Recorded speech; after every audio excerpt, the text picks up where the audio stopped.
दोस्तों, ये कैसा अजीबोगरीब इत्तेफाक है कि जिन धन्ना सेठों ने सीक्रेट इलेक्टोरल बॉन्ड्स के जरिए राजनीतिक दलों को पैसा दिया, उनमें से कुछ ऐसे धन्ना सेठ थे जिन पर ईडी और इनकम टैक्स की कार्रवाई चल रही थी। और जैसे ही उन्होंने गुप्त चुनावी चंदा दिया, करोड़ों रुपए में, उनके मालिकों को गिरफ्तार नहीं किया गया। यह कैसे संभव है दोस्तों कि एक मेघा इंजीनियरिंग और इंफ्रास्ट्रक्चर लिमिटेड करीब 966 करोड़ रुपए देती है गुप्त चुनावी चंदे के जरिए, और भाजपा सरकार कई अहम मोर्चों पर उसे कॉन्ट्रैक्ट दे देती है। यह कैसे संभव है कि एक लॉटरी किंग जिसका नाम सैंटियागो मार्टिन है, उसका ऑपरेटिंग राजस्व सिर्फ 500 करोड़ है, मगर वो सीक्रेट इलेक्टोरल बॉन्ड्स के जरिए 1368 करोड़ रुपए देती है। दोस्तों, जैसे कि आप जानते हैं कि चुनाव आयोग ने लिस्ट जारी कर दी है, और इस लिस्ट से यह साफ हो गया है कि किस राजनीतिक दल को कितने पैसे मिले, और इस लिस्ट से यह भी साफ हो गया है कि किस औद्योगिक समूह ने सीक्रेट इलेक्टोरल बॉन्ड्स के जरिए कितने बॉन्ड्स खरीदे, कितने रुपए राजनीतिक दलों को दान दिए। मगर जो बात सामने उभर कर आ रही है, वो क्या उभर कर आ रही है? सबसे बड़ी बात कि इनमें से कई औद्योगिक घरानों पर एजेंसीज की कार्रवाई चल रही थी, और जब ये एजेंसीज की कार्रवाई चल रही थी, उसके बाद इन्होंने पैसे दिए।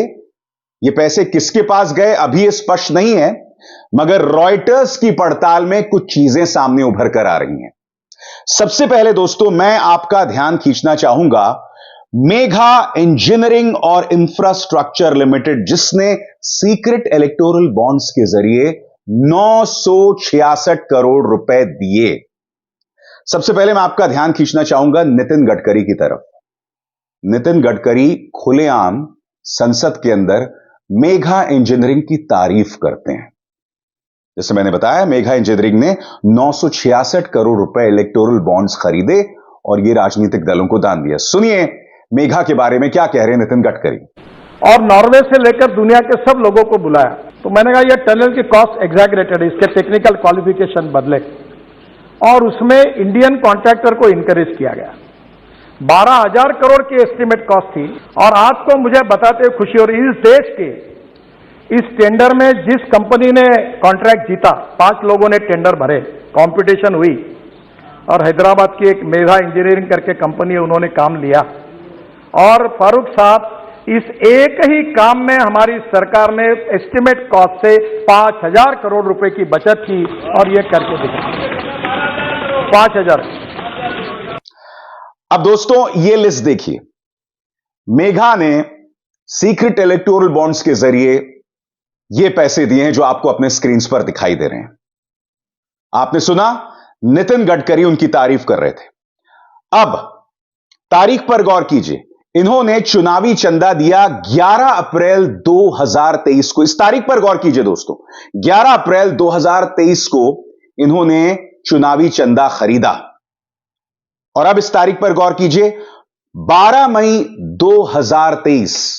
पहले अप्रैल आता है और उसके बाद मई आता है, ये तो आप जानते ही है ना।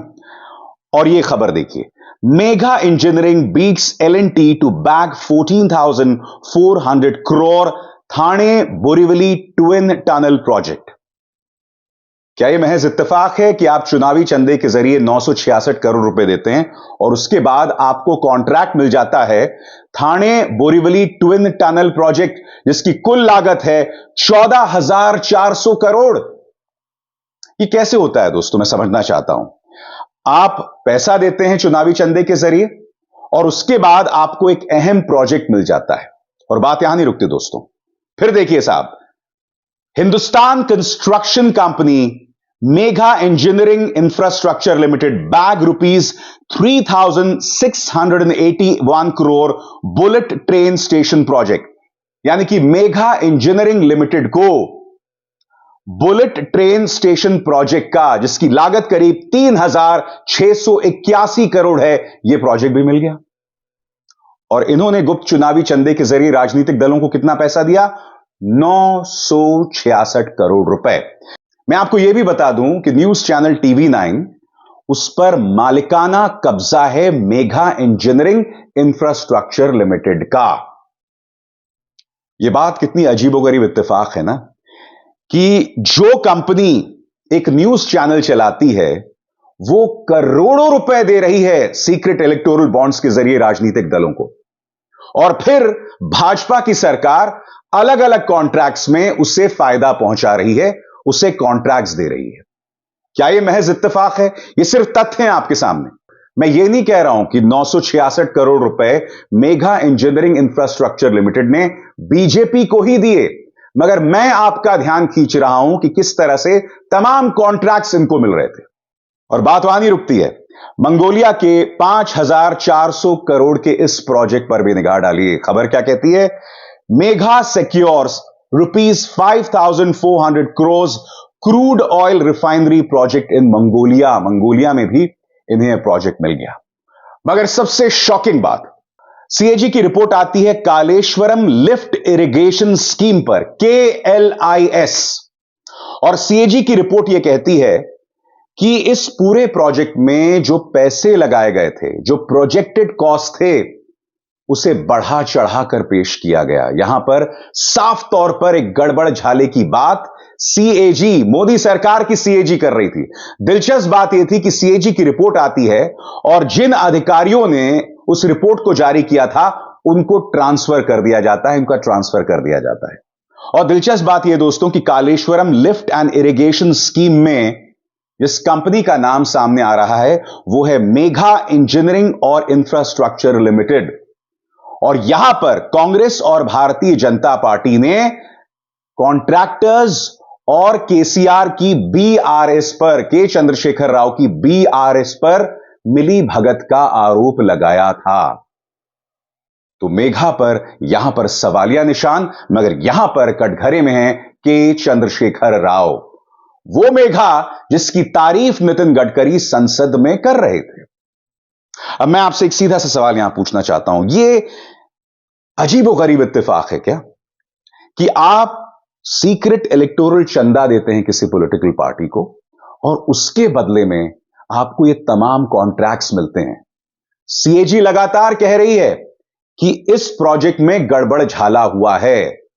जो इसमें प्रोजेक्टेड कॉस्ट बताए हैं 4 गुना ज्यादा बताया गया है। तो स्वाभाविक सी बात है कि सीएजी ने सवाल खड़े किए।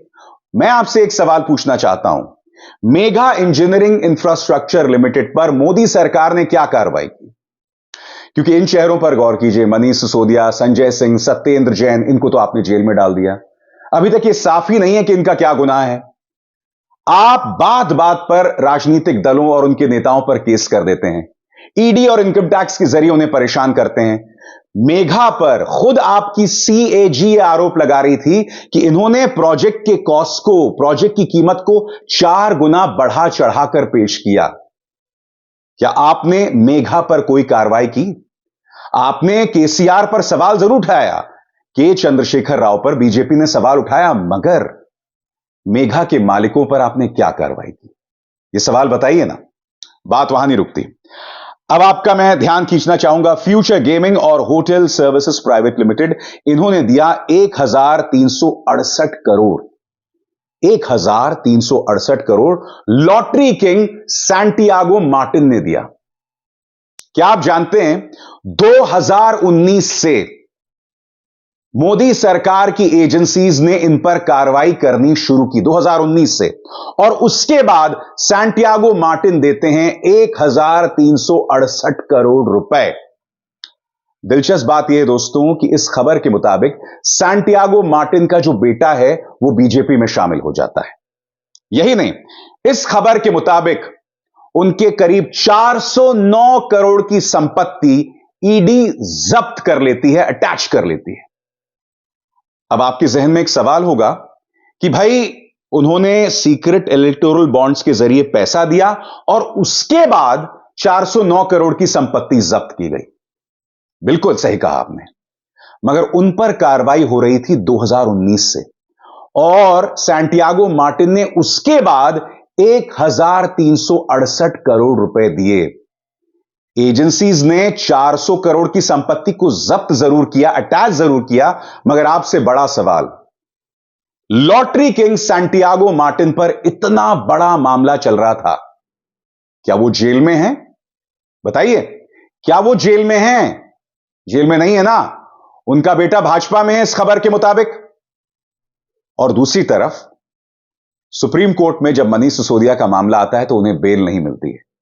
एक बार फिर उनकी क्यूरेटिव पिटिशन को सुप्रीम कोर्ट में रिजेक्ट कर दिया। हालांकि खुद सुप्रीम कोर्ट ने कहा था कि मनीष सिसोदिया के खिलाफ जो केस है वो 2 मिनट अदालत में नहीं टिक पाएगा। संजय सिंह क्यों जेल में हम नहीं जानते हैं। सत्येंद्र जैन पर क्या आरोप हैं यह बात स्पष्ट नहीं है। मैं आपसे सवाल पूछ रहा हूं, सैंटियागो मार्टिन पर एजेंसीज 2019 से कार्रवाई कर रही हैं। कार्रवाई करने के बाद यह 1368 करोड़ रुपए देता है। उनका अपना कंपनी का स्टेटमेंट यहां पर कह रहा है कि उनका ऑपरेटिंग राजस्व जो है वो सिर्फ 500 करोड़ है। तो पहली बात, ये 1368 करोड़ रुपए आए कहां से। दूसरी बात, सैंटियागो मार्टिन पर कानूनी कार्रवाई क्यों नहीं हुई, वो अब तक जेल में क्यों नहीं है। आपने देखा मेघा इंजीनियरिंग इंफ्रास्ट्रक्चर लिमिटेड पर सीएजी, मोदी सरकार की सीएजी सवाल करती है, उनके मालिकों पर कोई कार्रवाई नहीं। सैंटियागो मार्टिन 1368 करोड़ रुपए देते हैं। अब मैं नहीं जानता हूं कि 1368 करोड़ में कितना बीजेपी को गया, मगर साफ तौर पर यहां दिखाई दे रहा है कि उन पर कोई कार्रवाई नहीं की गई। यह सवाल है ना, यह सवाल उठाए जाएंगे। अब एक और चीज मैं आपका ध्यान खींचना चाहूंगा, सेरम इंस्टीट्यूट के जरिए, यहां पर आप आधार पूनावाला को प्रधानमंत्री नरेंद्र मोदी के साथ देख रहे हैं। सेरम इंस्टीट्यूट जिसने कोविशील्ड वैक्सीन बनाई, 2021 में कोविशील्ड की वैक्सीन बनाई जाती है। और क्या आप जानते हैं, अगले ही साल रॉयटर्स की इस पड़ताल के मुताबिक सेरम इंस्टीट्यूट भाजपा को 50 करोड़ रुपए देती है सीक्रेट इलेक्टोरल बॉन्ड्स के जरिए। और मैं आपको बतलाना चाहता हूं कि यह किस तरह से दिया गया। आपके स्क्रीन पर 1 अगस्त 2022 को सेरम इंस्टीट्यूट ने 40 करोड़ के इलेक्टोरल बॉन्ड्स खरीदे। 2 अगस्त 2022 को 10 करोड़ के इलेक्टोरल बॉन्ड्स खरीदे और 17 अगस्त 2022 को 2.5 करोड़ के इलेक्टोरल बॉन्ड्स खरीदे। और 18 अगस्त 2022 को भाजपा को चेक जाता है करीब 52 करोड़ रुपए का। सेरम इंस्टीट्यूट जिसे कॉन्ट्रैक्ट मिला था कोविशील्ड वैक्सीन बनाने का, वो अगले ही साल भाजपा को गुप्त चुनावी चंदे के जरिए कितने पैसे देती है, 52 करोड़, रॉयटर्स इंस्टीट्यूट की इस पड़ताल के मुताबिक। अब एक और दिलचस्प चीज है दोस्तों, 2 कंपनियों पर निगाह डालेगा। पहली कंपनी है ऑरबिंदो और दूसरी कंपनी है शिरडी साई। आप जानते हैं क्या होता है, इनके मालिकों पर कार्रवाई होती है, कुछ मामलों में इन्हें गिरफ्तार किया जाता है और उसके बाद यह खबर आती है कि उन्होंने गुप्त चुनावी चंदे के जरिए करोड़ों रुपए दे दिए। पहले एजेंसीज उन पर दबिश डालती हैं और उसके बाद वो पैसा देती हैं। क्या यह महज इत्तेफाक है? आपकी स्क्रीन पर ऑरबिंदो खबर देखिए, तारीख पर गौर कीजिए, 11 नवंबर 2022। खबर क्या कहती है, ED arrest Aurobindo pharma's Sarath Reddy and Binoy Babu of Pernod Ricard in Delhi liquor policy case. जी हां, उसी दिल्ली शराब मामले में जिसमें मनीष सिसोदिया, संजय सिंह सब जेल में हैं दोस्तों। इस मामले में ईडी गिरफ्तार करती है ऑरबिंदो फार्मा के शरत रेड्डी को। और अब इस तारीख पर गौर कीजिए, 8 नवंबर 2023। गिरफ्तारी कब होती है, 11 नवंबर 2022। और फिर इस तारीख पर गौर कीजिए, 8 नवंबर 2023। और इसमें आप देख सकते हैं कि ऑरबिंदो फार्मा ने करोड़ों रुपए इलेक्टोरल बॉन्ड्स के खरीदे हैं। अब यह पैसा किसको गया बताइए। कायदे से सुप्रीम कोर्ट को यह मिलान भी करवाना चाहिए था, जिससे पता चल जाता कि मेघा ने किस पार्टी को कितने पैसे दिए, सैंटियागो मार्टिन की फ्यूचर गेमिंग ने किस पॉलिटिकल पार्टी को कितने पैसे दिए, और उसी तरह से ऑरबिंदो ने अपने मालिक की गिरफ्तारी के बाद किस पॉलिटिकल पार्टी को पैसे दिए। और फिर देखिए साहब, raids at Shirdi Sai electrical continue in Kadapa and Hyderabad. खबर यह बता रहा है कि शिरडी साई इलेक्ट्रिकल्स पर मोदी सरकार की एजेंसीज रेड मार रही थी। तारीख पर गौर कीजिए दोस्तों, 20 दिसंबर 2023। 20 दिसंबर 2023। और उसके बाद का इत्तेफाक देखिए, इस तारीख पर गौर कीजिए, 11 जनवरी 2024। रेड पड़ती है 20 दिसंबर 2023 और 11 जनवरी 2024 को ये सीक्रेट इलेक्टोरल बॉन्ड्स खरीदते हैं और राजनीतिक दलों को पैसा देते हैं। शिरडी साई इलेक्ट्रिकल्स ने किस पॉलिटिकल पार्टी को पैसे दिए? आपकी कंपनी पर पहले रेड पड़ते हैं और अगले ही महीने, इत्तेफाक देखिए साहब, रेड पड़ा और अगले ही महीने आपने पैसे दे दिए। यह सवाल उठने चाहिए कि नहीं उठने चाहिए दोस्तों? प्रधानमंत्री नरेंद्र मोदी लगातार मोदी सरकार की गारंटी की बात कर रहे हैं, अपनी गारंटी की बात कर रहे हैं। प्रधानमंत्री नरेंद्र मोदी, माफ कीजिएगा, ये आंकड़े आपके दावों को बुरी तरह से एक्सपोज कर रहे हैं। आपको मेघा के बारे में, सैंटियागो मार्टिन के बारे में, औरबिंदो के बारे में, शिरडी साई के बारे में, सेरम इंस्टीट्यूट के बारे में जवाब देने होंगे। आप खामोश नहीं रह सकते हैं। और मैं जानता हूं आप लोग बहुत वाजिब सवाल उठा रहे हैं कि तृणमूल कांग्रेस की सरकार सिर्फ एक पॉलिटिकल पार्टी में है और गुप्त चुनावी चंदे के जरिए उसे 1609 करोड़ 53 लाख रुपए मिले। मैं ये जानना चाहूंगा कि किस औद्योगिक घराने ने टीएमसी को कितने पैसे दिए और किस औद्योगिक घराने को पश्चिम बंगाल में कितना फायदा दिया गया। उसी तरह से कांग्रेस को यहां पर मिले हैं 1421 करोड़ 87 लाख। जहां जहां कांग्रेस की सरकार थी वहां वहां इन औद्योगिक समूह को कितना फायदा मिला। दूध का दूध और पानी का पानी होना चाहिए, मगर अभी ये आंकड़े मौजूद नहीं है। आंकड़े क्या हैं? आंकड़े साफ तौर पर दिखाई दे रहे हैं कि पहले एजेंसीज कार्रवाई करती है और फिर ये चुनावी चंदा देते हैं। ये लोग चुनावी चंदा देते हैं और उनकी गिरफ्तारी नहीं होती है। ये लोग चुनावी चंदे देते हैं और मोदी सरकार इन्हें कॉन्ट्रैक्ट्स देती है। ये बातें साफ तौर पर सामने उभर कर आ रही है।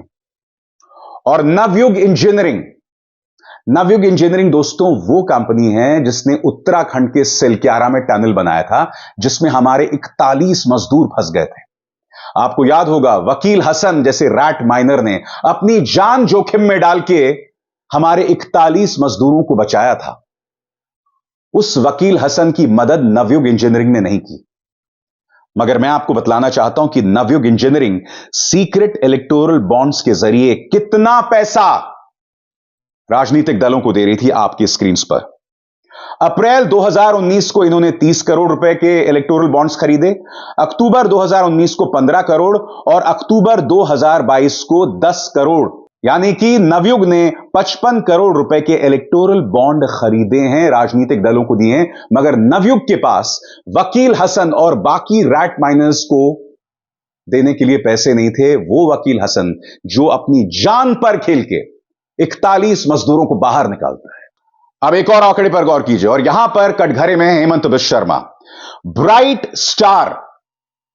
स्टार नाम की कंपनी ने भी सीक्रेट इलेक्टोरल बॉन्ड्स खरीदे, या बाकायदा ये देख सकते हैं कि उन्हें कई करोड़ रुपए का निवेश किया। अब इस खबर पर गौर कीजिए। Assam government inks an MOU with bright star investment to ramp up medical infrastructure. Medical infrastructure को लेकर असम सरकार ने एक एमओयू साइन किया ब्राइट स्टार इन्वेस्टमेंट के साथ। तारीख पर गौर कीजिए, 4 नवंबर 2022 तारीख पर गौर कीजिए, और आप देख सकते हैं इन्होंने इलेक्टोरल बॉन्ड्स कब खरीदे? 8 मई 2019। 8 मई 2019 को bright star secret electoral bonds खरीदता है और उसके 3 साल बाद हेमंत बिश्व शर्मा उनके साथ एक अग्रीमेंट, एक समझौते पर दस्तखत करते हैं। क्या यह महज इत्तेफाक है? और आप जानते हैं सबसे शॉकिंग बात यह कि इक्का दुक्का न्यूज चैनल्स को छोड़ दिया जाए तो अधिकतर न्यूज चैनल्स ने इसे कवर नहीं किया। मैंने देखा था कि इंडिया टुडे समूह में सिर्फ राजदीप सरदेसाई इस पर खबर कर रहे थे और इंडिया टीवी ने भी इसे कवर किया, मगर बहुत ही सतही लेवल पर। वो लोग इसके मर्म में नहीं गए। बाकी न्यूज चैनल क्या कर रहे थे? सबसे पहले ये वाहियात एंकर सीएए पर अमित शाह और खुद आप नेताओं ने खोल दी केजरीवाल की पोल। ये केजरीवाल के पीछे पड़े हुए थे। गरीब के घर का पैसा, उसमें भी कमीशन, सीएम योगी ने किसका राज खोला? अरे भाई, सीक्रेट इलेक्टोरल चंदे का भी राज खोल दो। अब की बार सीए पर आर पार, जी न्यूज। सीए से किसका सुपड़ा साहब? Zee News. उस तरह से राम लहर में डर गई कांग्रेस, यानी कि आप हर तरफ देख रहे हैं दोस्तों, बात किसकी हो रही है? कांग्रेस को टारगेट करना, केजरीवाल को टारगेट करना। आज तक की पापा की परी क्या कर रही थी? अयोध्या में सीएम योगी ने शुरू किया बीजेपी का मिशन 80। योगी नहीं कर रहे हैं मिशन 80, आप कर रही हैं। अगर आपका इंडिया टुडे का अंग्रेजी चैनल का एक पत्रकार इस पर शो कर सकता था तो आप क्यों नहीं कर रही थी?